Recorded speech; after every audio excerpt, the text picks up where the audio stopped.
Perkenalkan, nama saya Maria Margareta dari kelas 12 IPS 2. Saya akan bermonolog sejarah Martha Christina Tiahahu. Martha Christina Tiahahu yang usianya baru 17 tahun tatkala spionis, peta rahasia, dan pencarian kekuasaan di Eropa abad ke-16.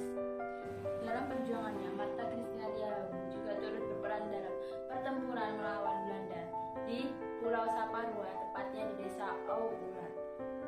Di tengah keganasan pertempuran itu, Martha memberikan kobaran semangat kepada pasukan Nusa Laut untuk menghancurkan musuh.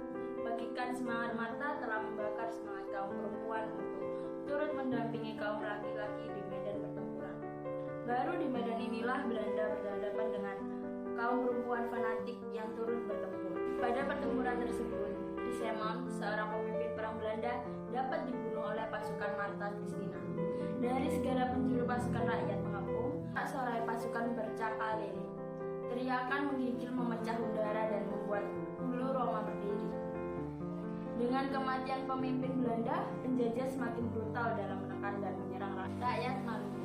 Pada tanggal 12 Oktober 1817, Vermeulen Kringer memerintahkan serangan umum terhadap pasukan rakyat.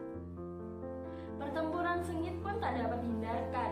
Korban berjatuhan dari kedua belah pihak. Ketika akhirnya pasukan rakyat membalas serangan yang begitu hebat ini dengan lemparan batu, para ofisir Belanda menyadari bahwa persediaan peluru pasukan rakyat telah habis. Vermeulen Kringer memberi komando untuk keluar dari kubu-kubu dan kembali melancarkan serangan dengan sangkur terhunus.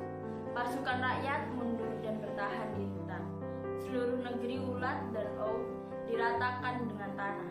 Semua yang ada dibakar dan dirampok habis-habisan. Martha Christina, sang ayah, serta beberapa tokoh perjuang lainnya tertangkap dan dibawa ke dalam kapal Everstein. Di dalam kapal ini, para tawanan dari Jazirah Tenggara bertemu dengan Kapiten Patimura dan tawanan lainnya. Mereka diinterogasi dan dijatuhi hukuman. Karena masih sangat muda, Martha Christina Tiahahu dibebaskan, tapi ayahnya, Kapiten Paulus Tiahahu, tetap dijatuhi hukuman mati.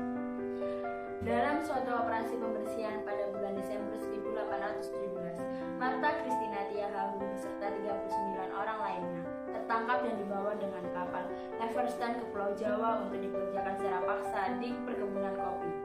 Perjalanan Martha Christina Tiahahu ke Jawa yang menggunakan kapal Everstein diwarnai pemberontakan melawan Belanda. Selama di atas kapal, kondisi kesehatan Martha Christina Tiahahu semakin memburuk. Ia menolak makan dan pengobatan.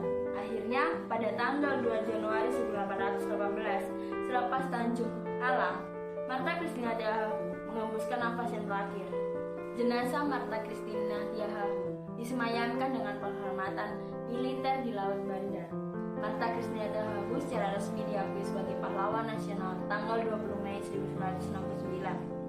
Berkat pengorbanannya tersebut, pemerintah Maluku membuat monumen untuk mengenang jasa Martha. Monumen Martha Tiahahu menjadi bukti sejarah keberanian wanita Maluku dalam membela tanah air.